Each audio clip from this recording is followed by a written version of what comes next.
네, 안녕하세요. 네, 저희 1일 특강 시작하도록 하겠습니다. 혹시 지금 사보 어느 정도 좀 공부되셨어요? 아, 네.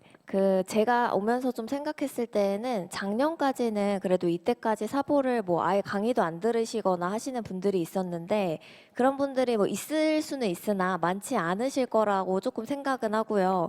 다만 오늘 이렇게 오신 거는 좀 그래도 내용 정리를 한 번 더 하고 헷갈리는 부분이나 혹시 모를 좀 불안함에 대비한다. 이렇게 좀 제가 생각을 하고 준비를 해봤습니다. 그래서 먼저 좀 안내를 드리면은 오늘 수업은 50분 하고 10분 쉬는 시간 이렇게 진행을 할 거고요. 식사 시간은 12시 50분부터 2시, 그러니까 1시에서 2시인데 50분에 끝나니까 1시간 10분 되시겠죠? 그래서 그렇게 생각을 해주시면 되고 저랑 같이 정리할 교재는 미라클 1일 특강 자료를 가제본에서 따로 드렸는데요. 혹시 가벼운 사보 있으신 분들은 그거랑 내용이 거의 동일하니까 그걸로 이제 정리를 하셔도 무방합니다. 그리고 미리 말씀을 드리면 이 1일 특강 자료에는 다 들어가 있진 않아요. 그래서 저희 원래 수업 때 제가 쓰는 교재가 에센스랑 가벼운 사회보험법인데 뭐 근로복지 사회보험법, 근로복지공단이라든지 조금 제외할 만한 부분은 여기서 뺐거든요. 그래서 에센스보다 가벼운 사회보험법 내용이 조금 적고 오늘 하는 미라클 자료가 여기서 조금 더 빠져 있다라고 보시면 됩니다. 뭐 고용안정 직업능력 개발 사업 이거는 그냥 빼서 프린트로 따로 드렸거든요. 그리고 이제 그 외에도 조금 제외할 만한 뭐 벌금 과태료 작년에 나왔다. 이건 좀 제외를 한 거라서 그걸 감안해서 생각을 하셔가지고 원래 가지고 계신 교재랑 좀 참고를 하시면 되겠습니다. 일단 오늘 저희가 할 내용은요. 각 법 6개 법령이죠. 그거에 대해서 중요한 내용 위주로 좀 체크를 할 겁니다. 그래서 물론 개괄적으로는 다 건드리려고 제가 할 거지만 같이 내용을 좀 꼼꼼히 정리하는 거는 진짜 출제 가능성이 높고 안 나올 수 없는 부분들 뭐 구직급여나 산재보험급여 이렇게 중요한 부분들 위주로 좀 정리를 할 거고요. 그 다음에 이제 여러분들이 좀 헷갈리실 만한 내용들 같이 중요 내용 정리한 다음에 정리를 할 거고 그리고 아마 그 프린트 드린 거에 기출 분석 이렇게 있을 거예요. 기존 한 10년, 11년치 기출된 내용을 정리해서 드렸고 그걸 바탕으로 올해 좀 출제가 될 법하다라는 거를 제가 예상해서 적은 프린트를 드렸으니까 그거 한번 같이 참고하면서 진행을 하도록 하겠습니다. 그래서 저희 고용보험법부터 시작을 할 거고요. 여러분들 프린트는 고용보험법 기출분석 이렇게 드린 거 있는데 그거 펴시고 같이 한번 보시면 되겠습니다.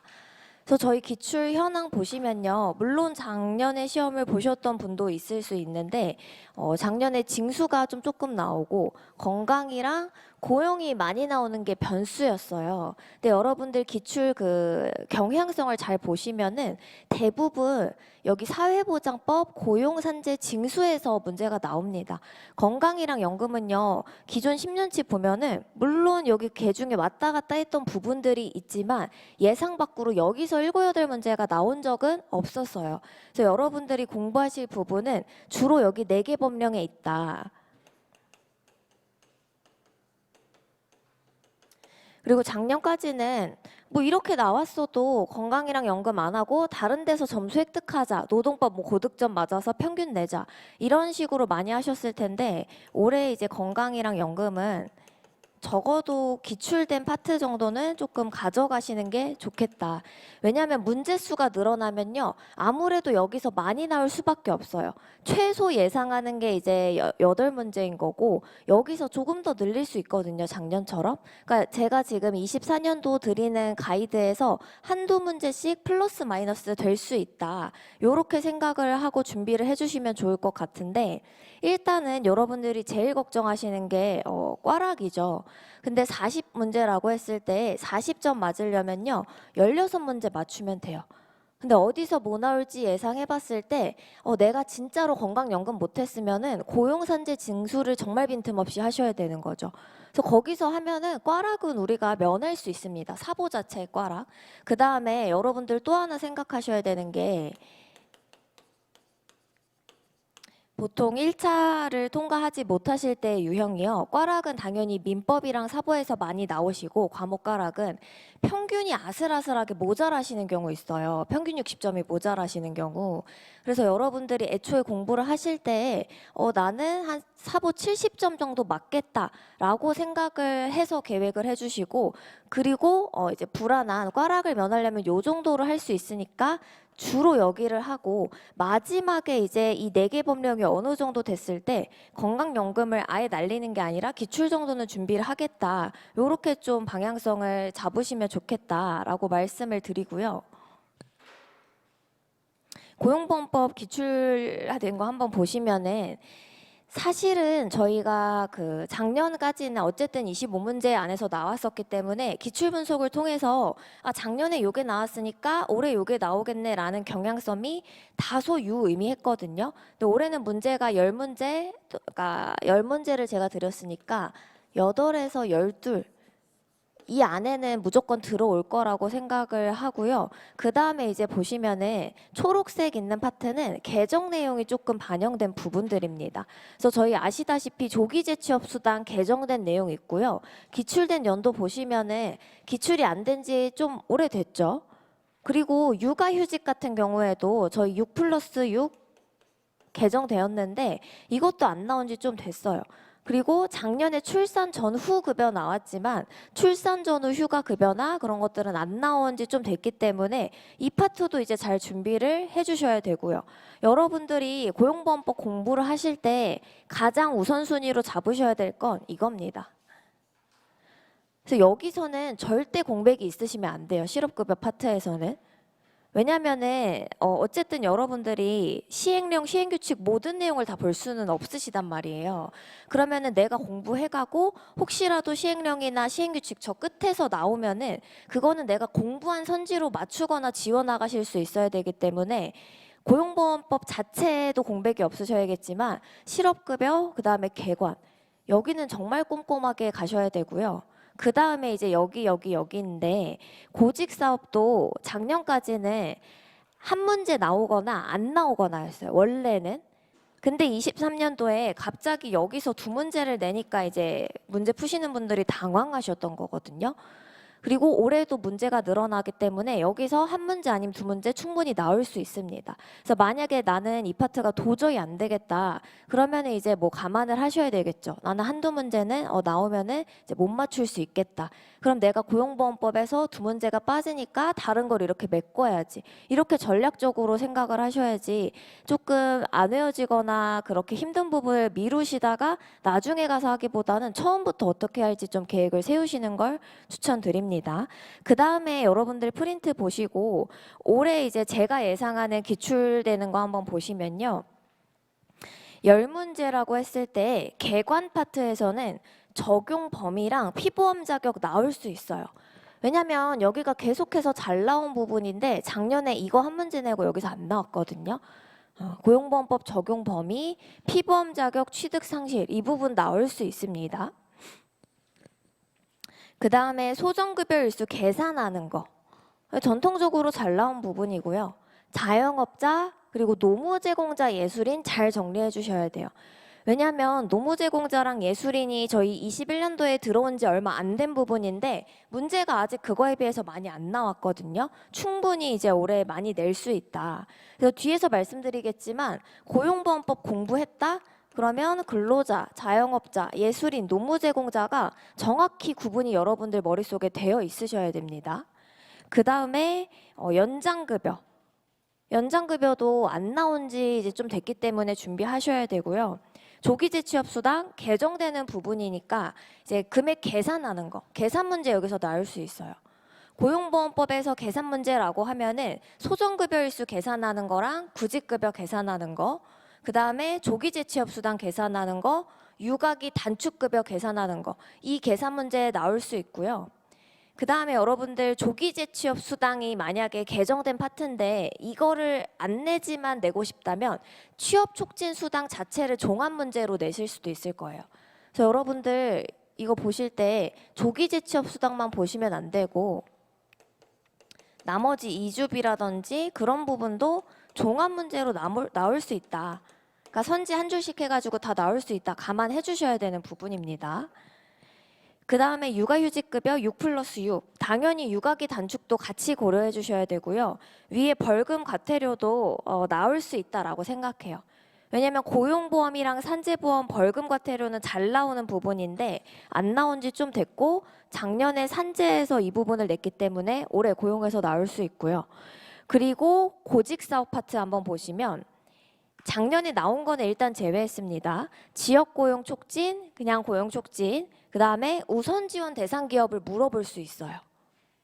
우선지원 대상 기업의 범위나 종류, 그 다음에 그냥 종합 문제로 해서 선지형으로도 나올 수 있기 때문에 이 부분도 봐주셔야 되고요. 정리를 하실 때 지원금 지급이 제한되는 파트를 꼭 정리해 주세요. 이럴 때 지원금 지급이 제한된다. 뭐 이제 친인척을 채용했다거나 아니면 최저임금 체불에 미달한다거나 임금 체불이 있다거나 이런 것들 있죠. 그래서 이따 한번 보긴 할 건데 그런 부분들 잘 정리하시고 아 여기서 나올 수 있구나. 그리고 공백 없으셔야 되는 부분까지 말씀드렸고요. 제가 예상하는 그 부분 위주로 좀 촘촘하게 말씀드릴 거고 일단 교재 3페이지 한번 펴보도록 하겠습니다.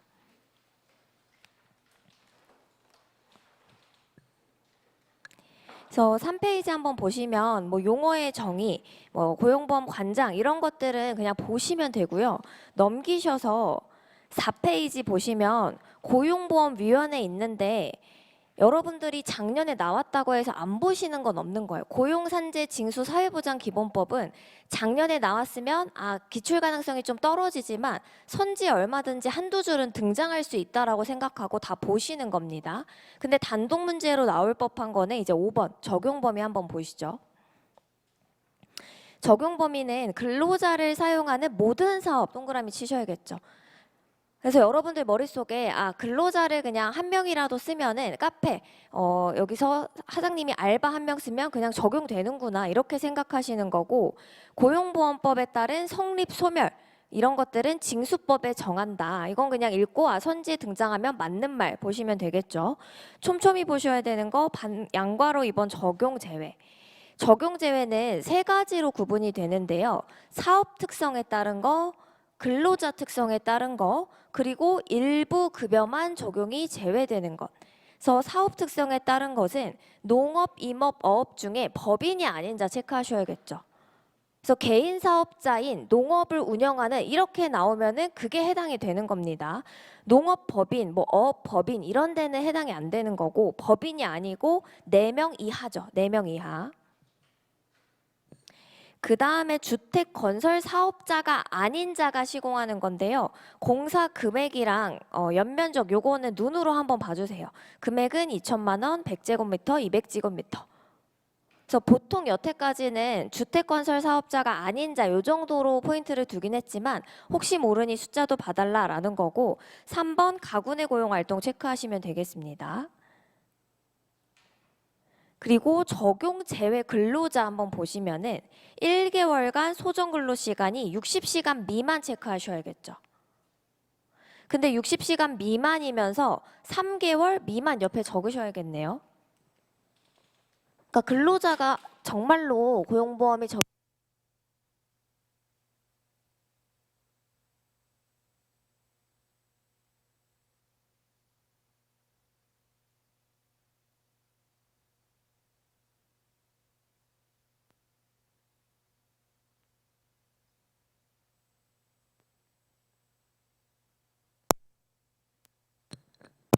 네, 다시 하겠습니다. 60시간 미만, 3개월 미만 이거 체크하셔야 되고요. 적용 제외 문제가 어떻게 나올 수 있냐면 다음 중 적용 제외 대상자가 아닌 것은 적용 제외 대상자인 것은 하고 고르라고 할 수도 있고요. 이거 빈칸 뚫어서 맞는 숫자끼리 합쳐진 거 뭐 60이랑 3 이렇게 물어볼 수도 있겠죠. 그래서 이거 문제 유형은 선지로 고르라고 하거나 이렇게 채우라고 하거나 그 다음에 일용 근로자 동그라미 치셔야겠죠. 그래서 여러분들이 직관적으로 표시할 때는 안 되는 건 세모 치시고 일용 근로자는 동그라미 치셔야겠죠. 일용 근로자 그 다음에 공무원, 사립학교 교직원, 별정 우체국 직원. 그러니까 이거 읽으실 때 나중에 국가공무원법과 지방공무원법 이거 필요 없잖아요. 공무원. 사립학교 교직원, 별정 우체국 직원 세모 치시면 되는 거죠. 그 다음에 일부 급여만 적용 제외되는 거 65세 이후에 고용되거나 자영업을 개시한 사람, 그러니까 64세부터 고용된 사람은요 적용되는 겁니다. 그리고 여러분들 65세 이후 옆에다가 고직사업은 적용 이렇게 쓰셔야겠죠. 헷갈리시면 안 되는 게 여기 있는 분들 실업급여 적용이 제외되는 거지 고직사업은 적용이 됩니다. 그래서 만약에 선지에 고용보험법 자체가 적용이 제외된다라고 해서 이게 답이면 틀린 거예요. 그래서 이렇게 물어볼 수 있는 거예요. 실업급여 적용이 제외되는 사람으로 물어볼 수도 있고요. 고직사업이 고용보험 적용이 제외되는 사람 이렇게 물어볼 수도 있기 때문에 고용보험 적용이 제외되는 사람이 아닌 것은 했을 때 65세 이후에 고용된 사람, 이분은 고용보험 중에 고직사업은 적용이 되니까 이걸 고르셔야 된다라는 말이죠. 그 다음에 외국인 체크하시고 신청하면은 적용받을 수 있습니다. 그래서 밑에 당구장 표시에 65세 이전부터 채용돼서 자격을 유지하다가 나이가 넘어가면 적용이고요. 애초에 이미 내가 65세가 넘었는데 채용된 경우가 안 되는 거죠. 그 다음에 별정직 공무원은 숫자 위주로 해서 이미 적용이기 때문에 원하면은 3개월 이내 체크하셔야겠죠. 3개월 이내에 장관에게 가입을 신청하고요. 원래는 누가 하는 거예요? 그 기관장이. 이 사람이 기관장한테 나 가입하고 싶어요 하면 기관장이 하지만 직접 하나 체크하셔야겠네요. 직접 할 수도 있고. 6페이지 넘기셔서 그럼 언제 취득합니까? 가입 신청 다음 날 가신다. 그래서 저희가 수업 시간에 두 문자 딸 때는 별정직 공무원 가신다. 여러분들 나중에 저희 징수법이랑 다 하다 보면은 공단의 승인 신청서를 접수한 날의 다음 날 이런 거 다 나오잖아요. 구분을 좀 하실 필요가 있고요. 일단 별정직 공무원은 가신다. 그리고 별정직 공무원한테는 뭐 적용해요? 실업급여 요율만. 고직사업은 적용이 안 된다. 실업급여 요율 체크하시고 그 다음에 반반보다 맞아. 반반. 탈퇴 신청 가능하다. 그리고 탈퇴도 마찬가지로 탈신다. 탈퇴 신청 다음 날. 그리고 양괄호 4번 기초생활수급자는 기초생활수급자한테는 고직사업만 적용한다. 고직사업만 적용한다. 2번에 있죠. 그리고 기초생활수급자가 자활근로를 하면 그때 근로자로 적용된다라는 선지가 나올 가능성이 가장 높고 그 다음에 적용이 된다면 고직사업만. 그래서 적용 범위 이렇게 잘 정리를 해주시고요. 프린트 나간 것 중에 그 4대 보험 전체 적용 범위를 비교한 거 있잖아요. 그것도 한번 봐주세요. 적용 범위 물어볼 때 고용보험으로 물어볼 수도 있고요. 4대 보험 종합 문제로 물어볼 수도 있기 때문에 꼭 한번 정리를 다 하실 필요는 있다. 네, 프린트는 같이 보진 않고 말씀드린 겁니다. 그 다음에 6번 피보험자 관리 한번 가보세요. 피보험자 관리. 취득은 고용된 날, 그날이죠. 그날. 그 다음에 상실일은 이직 사망 다음 날이에요. 다음 날. 이사 다음 날이죠. 그리고 예외. 법 적용 제외였는데 적용을 받게 된 경우.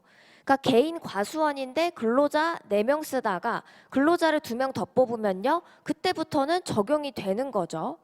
그 다음에 성립일 전에 고용된 경우. 카페 오픈 전, 오픈 준비 멤버다가 카페 정식 오픈하고 사업자 등록 나오면 그때부터 이제 취득한 걸로 본다 말씀드렸었죠. 그래서 취득은 그날, 상실은 다음 날. 근데 예외적으로 적용 제외 대상자가 되거나 보험관계 소멸, 사업장 폐업할 때는 그날 소멸한다. 그날 상실한다.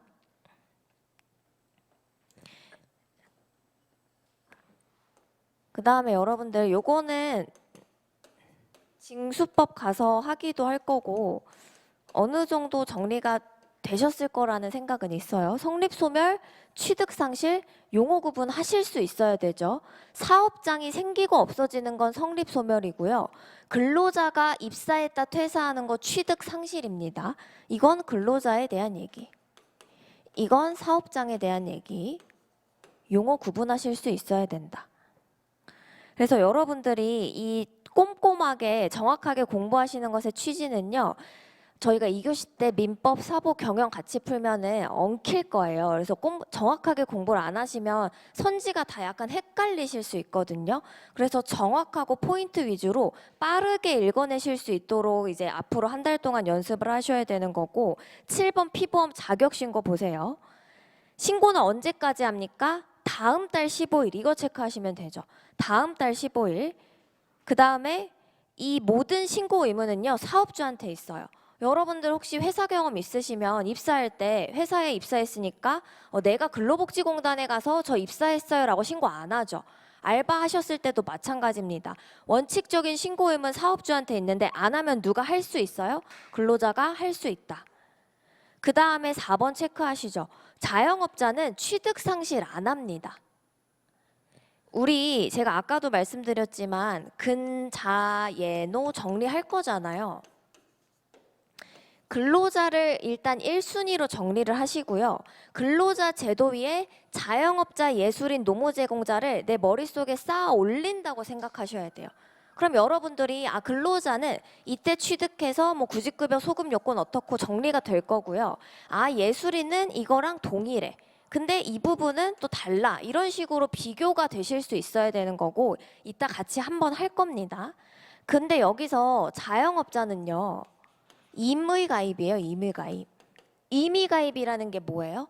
원하면 가입을 하고요. 원하지 않으면 가입을 안 하는 겁니다. 자영업자 가입 아무나 다 할 수 있나요? 아니죠. 50명 미만의 근로자를 사용하는 자영업자만 가입할 수 있죠. 그래서 50명 미만의 자영업자가 내가 가입하고 싶어 라고 했을 때 하는 거니까 취득 상실이 아니라 그냥 고용보험 가입 신고 탈퇴 신고하고 그걸 우리 그 시험의 선지로는 자영업자는 입사하는 게 아니에요. 자기 사업하고 있다가 사업한 지 10년째 됐는데 코로나 이제 어려우실 때 내가 좀 매출이 감소해서 폐업할 수도 있으니 가입해볼까? 그러니까 취득 상실 아닙니다. 4번 꼭 기억해 주세요. 그리고 기출분석에서도 보셨지만 자영업자 문제 굉장히 많이 나옵니다. 우리 생각과는 다르게 근자예노 중에서 지금까지 자영업자가 제일 많이 등장하고 있다. 그래서 절대 소홀히 보시면 안 된다. 예술인 노무 제공자 똑같죠. 다음 달 15일. 그러니까 근예노는 어딘가에 뭔가 일을 하러 계약을 하는 거잖아요. 그럼 다음 달 15일까지 신고를 하는 거고 자영업자 신고 안 한다. 그 다음에 단기 예술인. 단기 노무 제공자 마찬가지겠죠. 언제까지 신고해요? 다음 달 15일까지 신고를 하는데요. 2번 첫째 줄 보세요. 용역 제공 일수 동그라미, 금액 동그라미.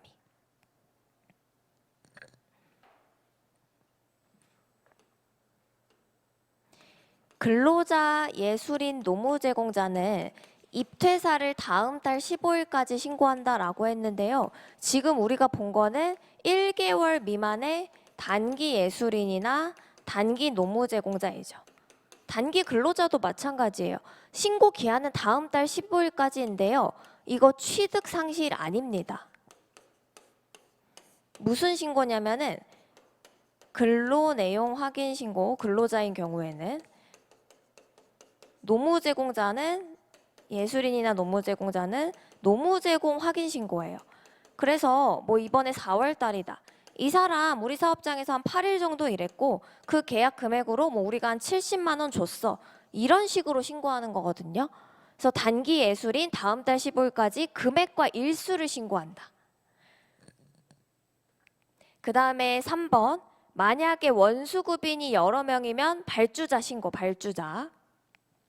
하수급인이 여러 명이면 원수급인이 신고. 근데 사업주가 원래 신고하는 건데 사업주가 여러 명일 때 하도급이 여러 번 이루어질 때 누가 신고할지 체크하셔야겠죠.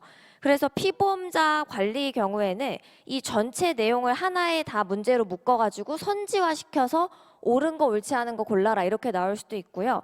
8번도 같이 나올 수 있죠. 선지로. 피보험자거나 피보험자였던 사람도 할 수 있죠. 언제든지 할 수 있고요. 장관한테 하면 청구해 할 수도 있고 직권으로 할 수도 있어요. 필요하면. 꼭 청구하지 않아도 할 수 있다. 그러면 구직급여는요. 청구하지 않아도 장관이 알아서 챙겨줄 수 있나요? 직업안정기관이? 아닙니다. 여러분들 산재라든지 구직급여 모든 급여는 청구가 있어야 주는 거예요. 직권으로 주는 거 틀린 표현이에요. 그 다음에 8페이지 넘기셔서 3번 보시면 내가 고용보험 맞게 취득 상실되어 있어? 라고 물어봤을 때 그 결과 체크하세요. 결과.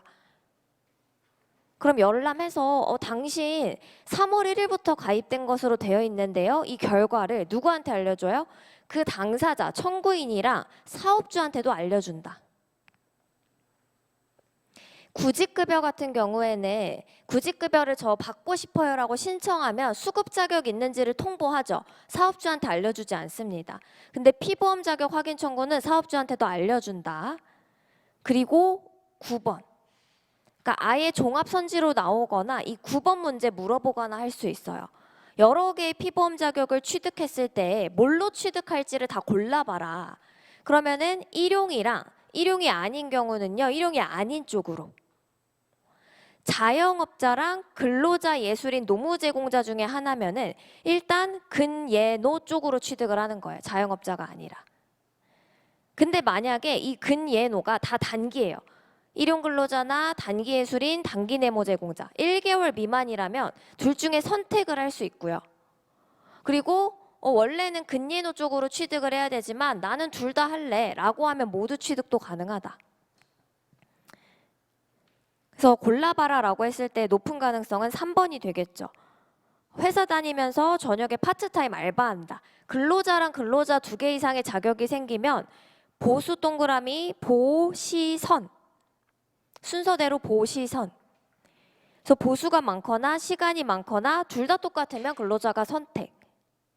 그래서 경우의 수 사례 A 근로자는 회사에서는 얼마 받고 뒤에 파트타임으로 얼마 받는다. 어디서 취득하겠는가? 이런 식으로 하면 여러분들이 고르실 수 있어야 됩니다.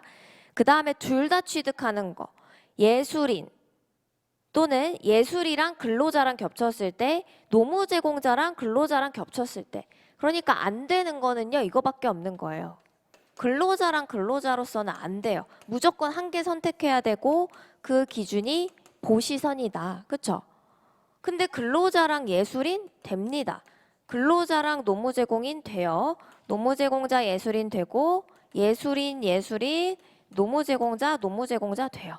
3개도 되죠. 3개. 만약에 그분이 그렇게 다 일을 하는 게 가능하다면 이렇게 해도 된다. 안 돼서 선택해야 되는 건 이거. 그럼 이거는요?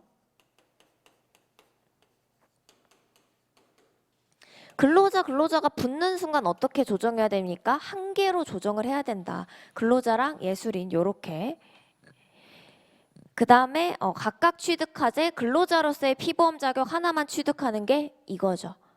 그래서 이 9번의 내용을 이해하고 겹쳤을 때 어떻게 할 수 있는 건지를 아셔야 된다. 그래서 이걸 선택하라고 나올 수도 있고 선지에 나올 수도 있고 그래서 6, 7, 8, 9 중에 한 문제가 나올 거다라고 본다는 거죠. 그래서 개관 파트에서는 적용 범위 피보험 자격 굉장히 꼼꼼하게 보셔야 된다. 그 다음에 실업급여 파트는 일단 여러분들이 여기서부터 시작하셔야 돼요. 구취, 조기광, 이주. 실업급여의 종류를 아셔야 됩니다.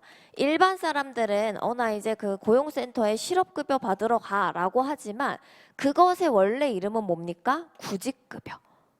그러니까 사람들이 실업급여라고 부르는 건 구직급여와 취업촉진수당을 다 합쳐서 일컫는 말이다. 그럼 취업촉진수당 안에 뭐가 있냐? 조기재취업수당, 광역구직활동비, 이주비. 그 다음에 하나 더 직업능력개발수당. 그래서 두 문자입니다. 구취, 조기, 광, 이주. 생선 조기 있죠? 생선 조기를 엄청 좋아하는 조기, 광이 구취 때문에 이주했다. 그래서 이 두 문자 가지고 급여 종류부터 시작하시는 거예요. 그 다음에 그 동그라미 1번부터 보시면 이렇게 표현해 놓은 건 선지로 등장할 수 있어서 넣어놓은 겁니다. 직업안정기관장은 수급 자격자의 신청이 있을 때에 구직급여를 주는 거예요. 왜냐면 여러분들 퇴사했는데 갑자기 센터에서 전화 와서 누구님 퇴사하셨죠? 구직급여 대상인데 받아가세요. 이러지 않는다라는 거죠. 내가 구직급여를 받을 수 있어도 신청 안 하면 그만. 2번, 금융기관은 실업급여 많이 입금되도록 관리해야 되고요. 실업급여 받을 권리 양압담 X. 산재보험 급여를 받을 권리도 양압담 X. 그래서 양도 압류 담보 안 되고요. 압류할 수 없는 금액의 범위는 전액이다. 전액. 일부 아니에요. 전액.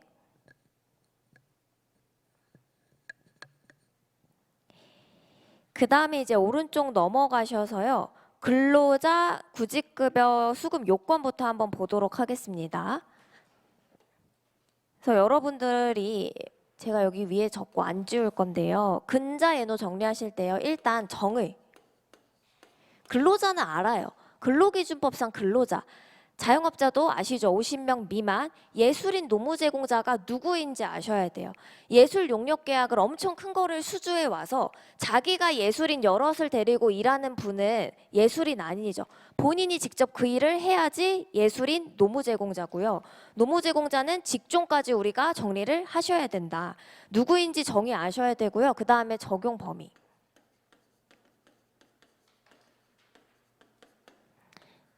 적용 범위 중에 근로자는 우리가 했잖아요. 예술인 노무 제공자도 65세 이후에 계약을 체결하거나 아니면 아예 15세 미만이거나 하면 적용 제외죠. 그거 정리하셔야 되고 그 다음에 적용되는 급여. 근로자는 우리가 지금 본 구취조기광 위주 다 적용받을 수 있죠. 그렇죠? 근로자는 모든 고용보험법의 혜택에서 빠지지 않아요. 근데 예술인과 노무 제공자는요 나중에 추가된 거예요. 왜요? 배달기사님 뭔가 어느 사업장에 종속성을 일부 가지고 일을 하긴 하는데 프리랜서라고 해서 회사에서 이제 계약을 갑자기 해지해도 구직급여를 못 받았던 거예요. 그래서 이건 확대할 필요가 있겠다라고 하면서 들어온 거니까 일부만 적용이 됩니다. 그래서 노예 구출. 노무 제공자와 예술인은 구직급여와 출산 전후 급여만 적용되죠. 출산 전후 휴가급여랑 출산 전후 급여랑 다릅니다. 노무 제공자랑 예술인은 우리가 쉽게 표현하면 프리랜서죠. 그분들은 휴가 없어요. 휴가는 근로기준법상의 근로자가 연차 휴가를 쓰거나 뭐 경조사 휴가, 병가 이런 거 쓰시는 거예요. 그 다음에 자영업자는 뭐뭐 적용 안 되죠?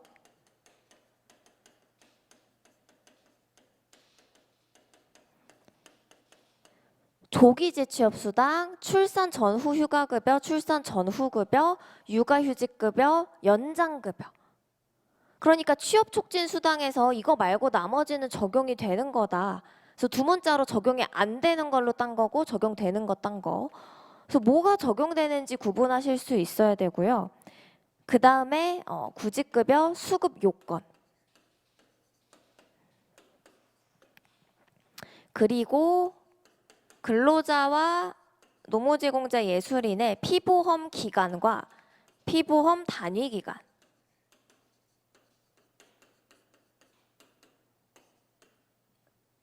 그 다음에 구직급여 금액.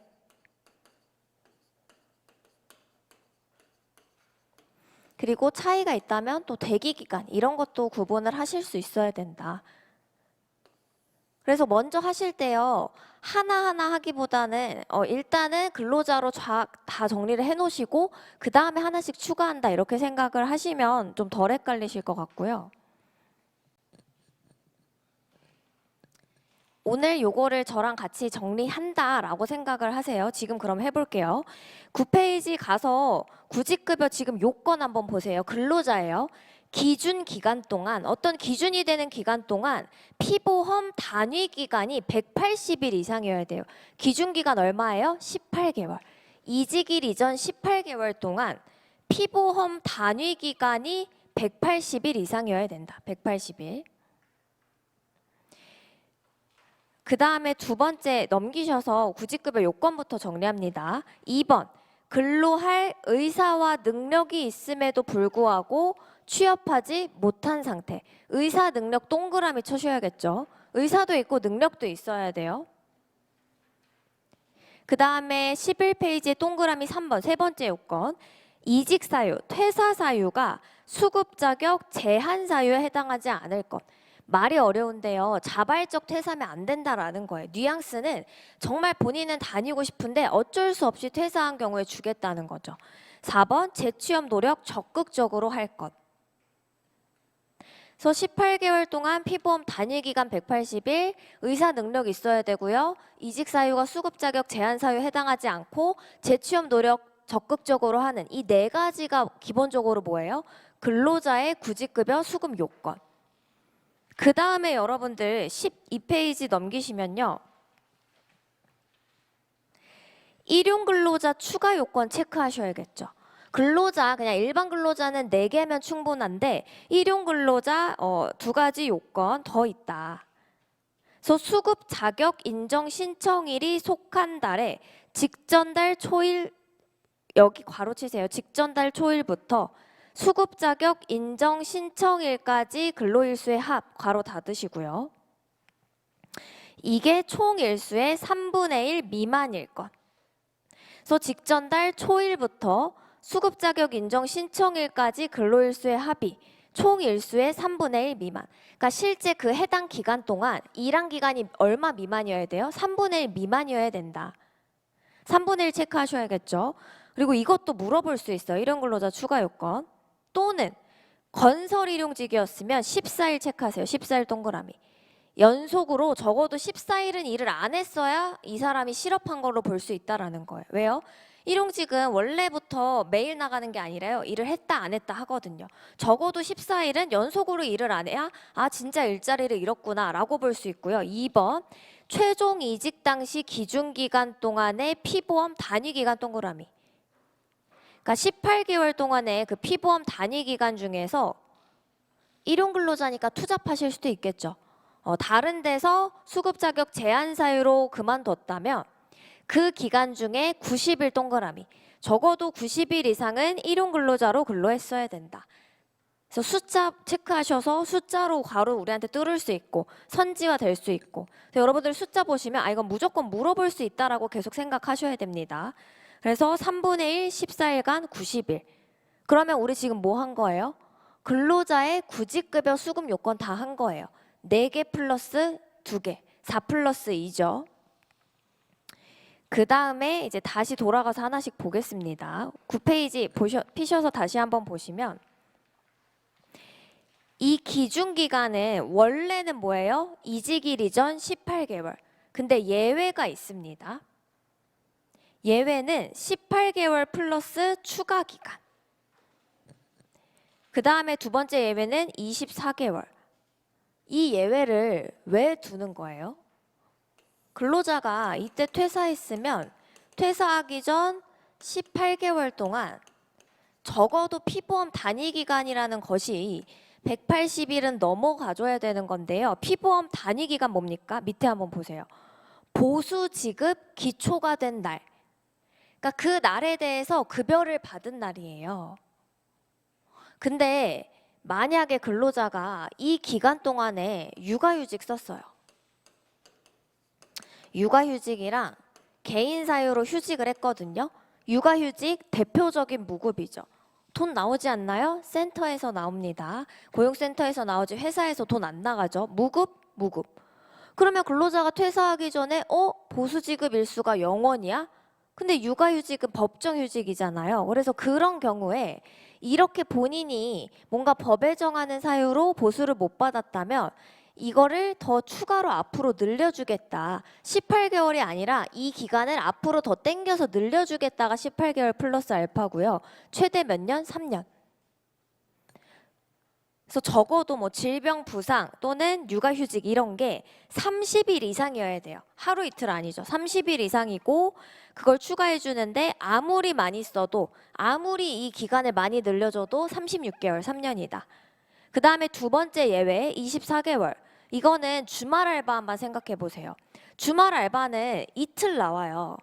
근데 토요일 7시간, 일요일 7시간 이렇게 일할 수 있죠. 주휴 없죠, 이런 사람. 그럼 이 사람은 일주일 중에 보수지급 기초가 며칠 된 거예요? 이틀. 그러면 18개월 동안 매주 이틀씩 해봤자 180일 나오기 쉽지 않아요. 그렇기 때문에 애초에 얼마를 늘려줘요? 24개월로 늘려준다. 근데 그때 그 표현이 소정근로시간 15시간 미만 동그라미 치시고요. 미만이면서 근로일수가 2일 이하인 그런 단시간 근로자로 24개월 동안 90일 동그라미. 90일 이상은 일하면 우리가 늘려줄게. 그러니까 기준기간 동안 180일인데 그게 원칙은 18개월, 예외가 2가지 있는 거죠. 24개월과 18개월 플러스 알파 최대 3년. 그러니까 이렇게 정리가 딱딱딱 다 되시는 게 좋다라는 겁니다. 그 다음에 피보험 기간이에요. 2-2 보시면 말장난 같은데 이거 피보험 단위 기간과 기간 다른 거 아시죠? 만약에 근로자가요.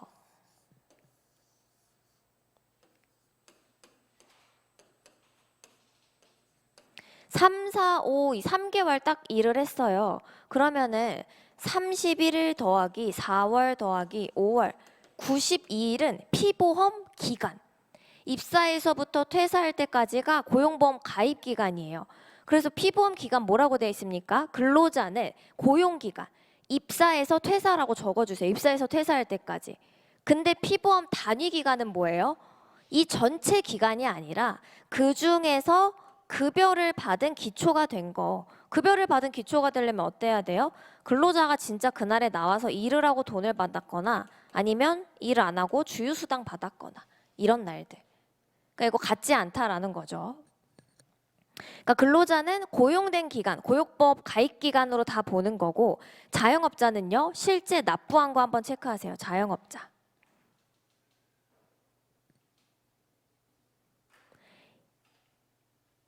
예술인이랑 노무 제공자도 그 사업장에서의 계약 기간으로 봅니다. 그럼 다른 건 누구예요? 자영업자. 여러분들이 그 이해를 잘 하셔야 되는 게 근예노는요. 그 적용 대상이면 당연 가입처럼 들어가는 거예요. 노무 제공자, 배달 직종 가입을 해야 돼요. 대상이니까.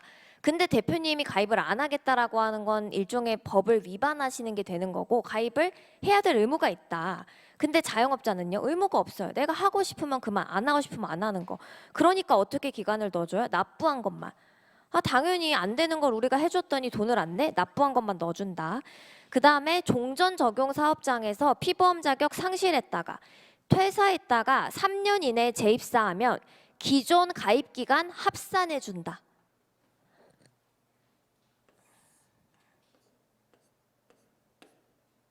A 회사에서 다니다가 퇴사하고 B 회사 재입사했는데 요게 3년이 안 돼요. 그러면 이 기간을 다 합산해준다. 이거 왜 중요해요?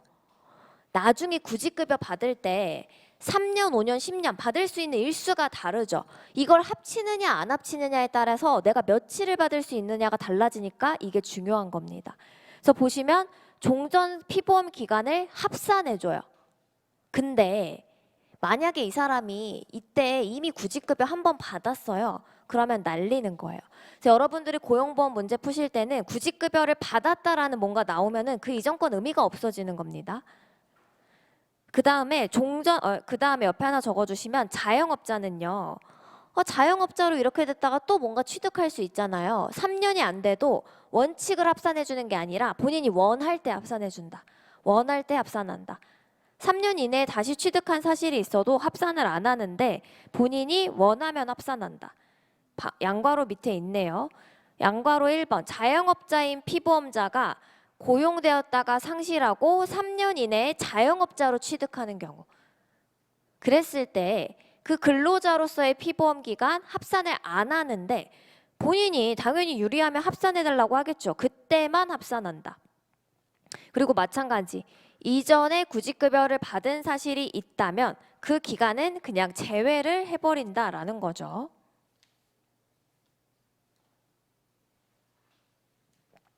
그 다음에 양괄호 이제 내려가셔서 아예 취득 신고가 안 되어 있던 경우. 취득 신고가 안 된 경우, 사업장이 제대로 운영되지 않거나 뭐 누락된 경우 요 정도로 이해하시면 돼요. 피보험자로 된 날이 진짜 고용된 날이죠. 피보험자로 된 날. 내가 진짜로 입사한 날이 회사가 신고를 한 날부터 또는 내가 그 회사에 다녔다라는 게 확인된 날부터 3년이 되는 해에 1월 1일 전이면 여기서 한번 끊으세요. 1월 1일 전이면 어떻게 하겠다라는 거예요? 그 3년이 되는 날에 보험연도 첫날 1월 1일이죠. 그때 취득한 걸로 본다.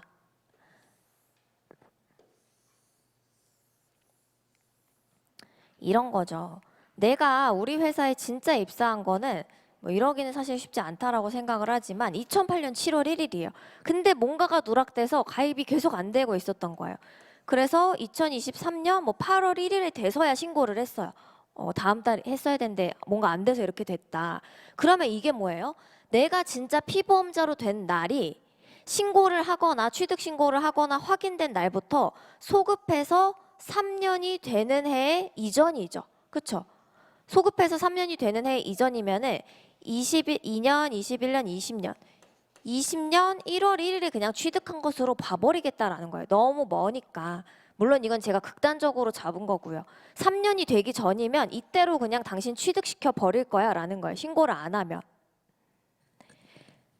근데 만약에 2번 사업주가 이 전에 대한 보험료를 다 납부한 게 확인이 됐어요. 뭔가 공단에서 누락이 있거나 그랬던 거예요. 여러 가지 사유로. 그랬으면 어떻게 해요? 그 납부한 기간만큼 당연히 계산을 해줘야겠죠. 그래서 지금 보시는 이 선지들은 사실 시험에 나오지는 않았어요. 기출 표시가 없죠. 근데 이제 올해는 혹시 모르니까 최대한 가져가자. 여러분들이 시험장에서 이제 이따 마지막에 말씀드릴 건데요. 분명히 모르는 선지가 많을 거라고 생각하셔야 돼요.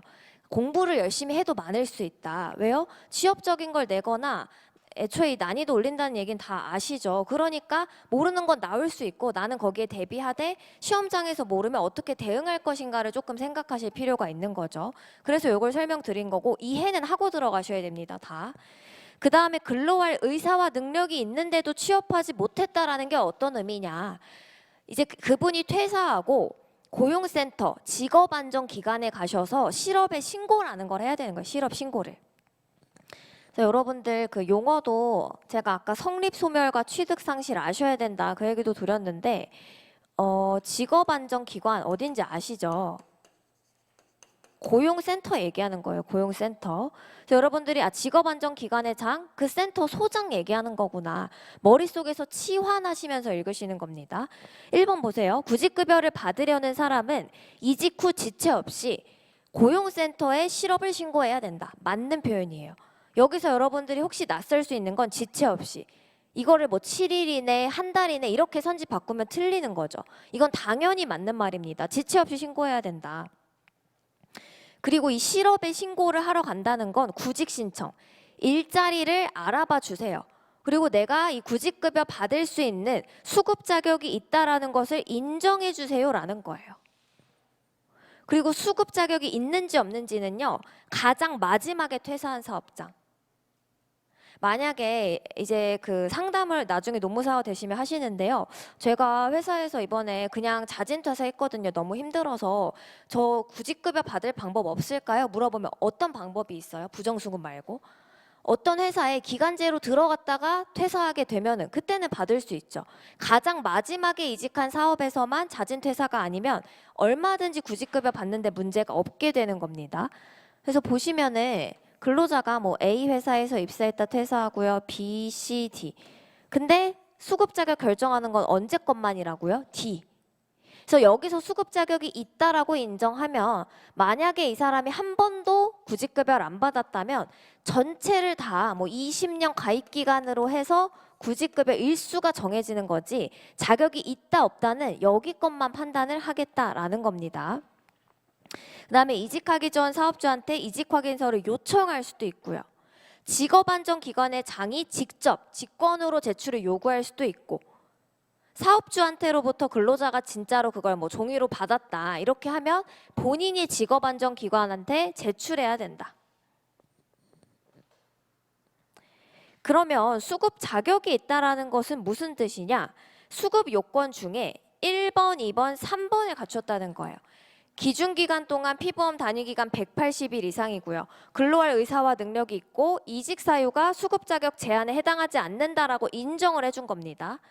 그래서 이걸 받으려는 사람은 직업안정기관장한테 구직급여 요건을 갖췄다는 사실을 인정해달라고 신청해야 되고요. 그럼 어떻게 합니까?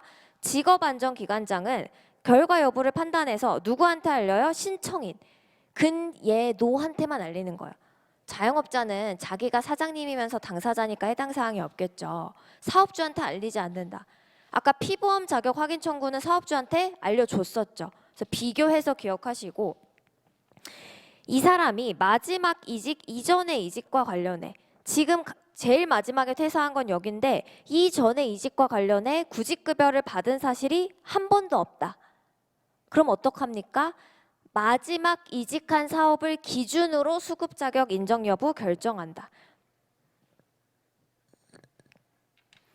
근데 마지막 이직한 당시에 그 회사에서 일했던 게 일용 근로자래요. 일용 근로자로서 피보험 단위 기간 1개월 미만 동그라미 치셔야겠죠. 일용이면서 1개월 미만인 사람이 수급 자격을 못 갖췄다. 그러면 일용 근로자가 아닌 근로자 동그라미. 그러니까 그냥 정규직으로 회사를 쭉 다니시다가 마지막에 알바 개념으로 일용직으로 일하고 그만뒀을 수 있잖아요. 그럴 때는 일용직이 아니라 언제 거요? 가장 마지막으로 일용직이 아니었던 데서 일한 거. 그걸 가지고 자격을 판단한다. 그 다음에 수급 자격 인정을 받은 사람이 새로운 수급 자격 인정 받은 경우 밑줄 치시면 되겠네요. 새로운 거 인정받으면 그 새 거 기준으로 주겠다. 그래서 지금 보시는 건 선지화될 수 있구나. 읽어내셔야겠죠. 그 다음에 3번 실업 인정이 뭐냐. 실업의 인정은 직업안정기관 장이 하는 거예요. 고용노동부 장관 아니죠. 근로복지공단 아니죠. 그러니까 여러분들이 실업급여 어디 가서 받아요? 고용센터. 이거 다 알아요. 고용센터가 누군데요? 직업안정기관.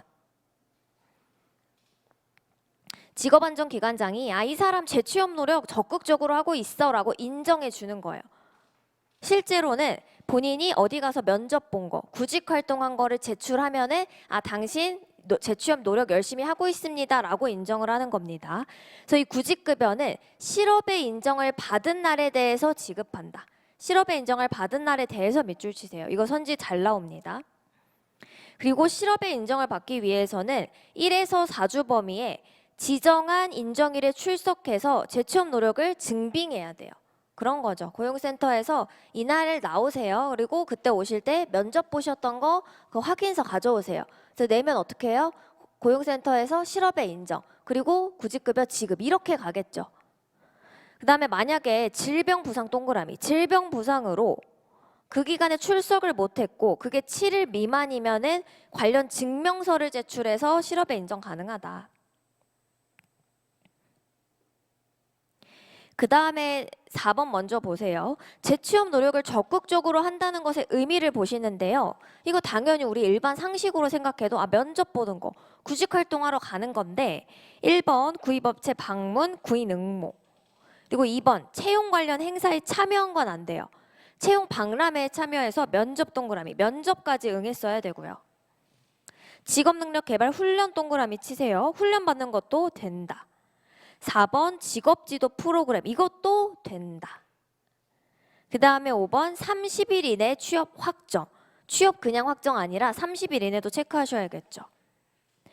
그리고 그 외 재취업 활동이 필요하지 않다고 누가 인정해요? 직업안정기관장이 인정. 지금 계속 구직급여 파트 보고 있으니까 여기서는 근로복지공단 나올 일이 없는 겁니다. 넘기셔서 7번 사회봉사활동 동그라미. 8번 자영업도 된다. 자영업 동그라미.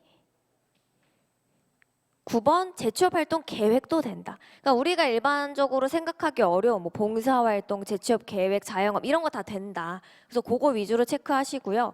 재취업으로 인정이 안 되는 거는 능력 X 옆에 적어주세요. 능력 없는 거. 재취업을 하려면 근로할 의사도 있고 지금 상황이 다 되는, 능력이 있는데 뭔가 안 되는 그런 상황이어야 되는 건데 이 재취업으로 인정이 안 되는 경우는 능력이 지금 안 되는 거예요.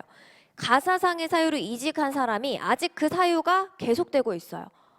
아이를 육아하려고 퇴사했는데 계속 아이를 키워야 되는 상황이면 지금 능력이 안 되는 거죠. 재취업할 만한. 2번 질병 부상으로 취업이 곤란한데 아직 아파요. 능력이 안 되고요. 산재보험법상 휴업급여 언제 받아요? 업무상 재해로 치료받느라 취업을 못하고 있을 때 받죠. 그럼 이 사람 뭐 하는 거예요? 아파서 치료받느라 일을 못하는, 능력이 안 되는 상황인 겁니다. 그 다음에 4번. 그 외에 이제 정당한 사유 없이 출석 안 한 경우에 이제 재취업 인정 안 된다. 그 다음에 근로신고 보시면요. 구직급여 왜 주는 거예요? 원치 않게 일자리를 잃었고 일할 의욕과 능력이 충분한 사람이 지금 계속 구직 활동을 해요. 근데 일을 하는 건 아니니까 소득이 없죠. 그래서 소득을 보존해 주는 거니까 근로하면 어떻게 해야 됩니까? 지급을 제한하겠죠. 그래서 내가 중간에 일한 게 있다 신고해야 됩니다. 수급 자격자가 본인 실업 인정 대상 기간 중에 취업을 했으면 신고해야 돼요. 근데 신고를 안 하는 경우가 있겠죠. 부정수급하는. 그러면 어떡합니까? 직업안전기관장이 조사를 직권으로 할 수도 있다.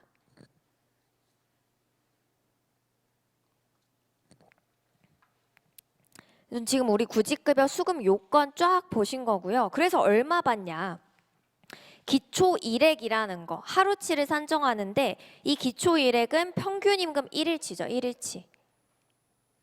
그리고 여러분들 평균임금은 계산을 하시면 개념상 당연히 하루치가 나오는 거죠. 예. 기초임금일액 평균임금. 예외는 뭡니까? 기준보수. 평균임금을 계산하기가 좀 어려운 경우요. 신고가 안 돼 있다거나 아니면은 들쑥날쑥하다거나. 통상임금은 이건 노동법에 있는 내용이죠. 평임이 통임보다 적으면 통임으로 한다. 퇴직금 이런 것도 다 그렇게 계산하죠. 그래서 예외 2가지.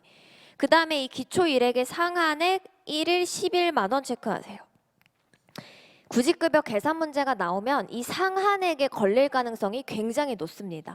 평균임금이 애초에 1일 15만 원이다. 상한액으로 내려서 계산을 시작하셔야 되죠. 그래서 상한액 체크하시고 하한액은 1일 최저임금액. 그래서 구직급여 1일분, 구직급여 일액은요. 이 기초일액의 60%, 60 동그라미. 근데 만약에 최저지급액으로 계산을 했어요. 그러면 80%, 그렇죠? 그러면 구직급여 상한액은 얼마입니까? 11만 원에 60%면 6만 6천 원. 그래서 상한액이 무조건 걸릴 거다라고 생각하시고요. 구직급여 수급 기간 봐시면 구직급여 수급 기간은요. 구직급여를 그때 신청해야 받을 수 있는 거예요. 그러니까 수급 기간이 구직급여 받는 기간이 아니라 구직급여 수급 기간 내에 신고를 해야 얼마만큼 받는 겁니까? 소정급여 일수만큼 받는 거예요. 그래서 수급 일수 보시면은 수급 기간은 다음 날부터 계산해서 12개월 이내에 신고를 해야 돼요. 그러니까 실업의 신고는 지체 없이 해야 되는데요. 7일 이내 할 필요는 없죠. 지체 없이 해야 돼. 얼마를 넘으면 안 돼요? 이직일 다음 날부터 12개월 동그라미 치세요. 넘으면 안 돼요. 못 받는 거예요. 내가 가입 기간이 20년이고 권고사직으로 퇴사했어도 12개월 이내 신고를 안 했다 못 받는 겁니다. 그리고 신고를 해도 7일 동그라미.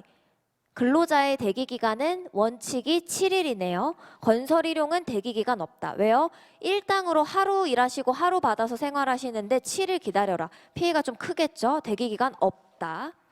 그 다음에 수급기간 연기할 수 있어요. 12개월인데 그 기간 내에 뭔가 신고를 못하는 사람이면 30일 이내에 신고하면 된대요. 30일 이내. 이거 뭐랑 약간 헷갈리게 생겼어요? 11페이지에 3-4번과 조금 헷갈리게 생기지 않았어요? 그쵸? 실업에 인정을 받을 때 출석하는 거는 7일이고요. 이거는 12개월 이내에 수급 자격 신청을 해야 되는데 그걸 안 한 거예요. 그쵸? 30일 이내에 신고를 해야 되고 일정한 사유, 본인의 임신, 출산, 육아, 배우자나 본인 또는 배우자 직계 좀비 속의 질병 부상 그리고 병역법에 따른 복무, 범죄도 돼요. 범죄 혐의로 인한 구속 집행. 그래서 범죄 체크하셔야겠죠. 선지 나오면 우리가 본능적으로 그래 이건 안 되지 라고 하실 가능성이 있네요. 그리고 뭐도 없어요? 형제자매. 형제자매도 없죠. 그래서 이런 분들이 아파서 내가 간호하느라 지금 막 실업 인정 받으러 다니고 그럴 시간 없죠. 그러면 가족이 다 낫고 나서 30일 이내에 신고하면 그거 받아주겠다. 그래서 원래는 12개월 이내에 해야 되는데 얼마만큼 늘려줘요? 4년. 여기서 잠깐 정리할게요. 여러분들 아까 이 그림 그린 건 뭐였어요, 제가? 구직급여의 첫 번째 요건은 기준기간 18개월 동안 피보험 단위기간 180일이어야 되는데 본인이 만약에 퇴사하기 전에 육아휴직이나 이런 거를 써서 보수를 받은 게 없다. 그러면 그 기간을 합쳐주고 그거는 3년이었죠. 근데 방금 본 건 뭐예요? 이 사람이 퇴사하고 나서요. 이제 가족 병간호하는 거예요. 그래서 구직급여 신청하러 갈 수가 없다. 그럼 원칙적으로는 12개월 이내 했어야 되는데 그 기간보다 추가로 늘려주고 이거는 4년으로 하겠다. 이 그림이 되니까 이거 구분하셔야겠죠. 그리고 사유, 형제자매가 아프는 건 안 되고 오히려 범죄 혐의가 인정될 수 있다. 그 다음에 소정급여 일수 보시면 이게 이제 구직급여를 받을 수 있는 날이고요. 소정급여 일수 기준은 피보험 기간 동그라미 치시고요. 단위 기간 아니죠. 피보험 기간 뭐예요? 취득일부터 이직일까지의 기간, 고용된 기간, 고용보험 가입 기간 다 같은 말이죠.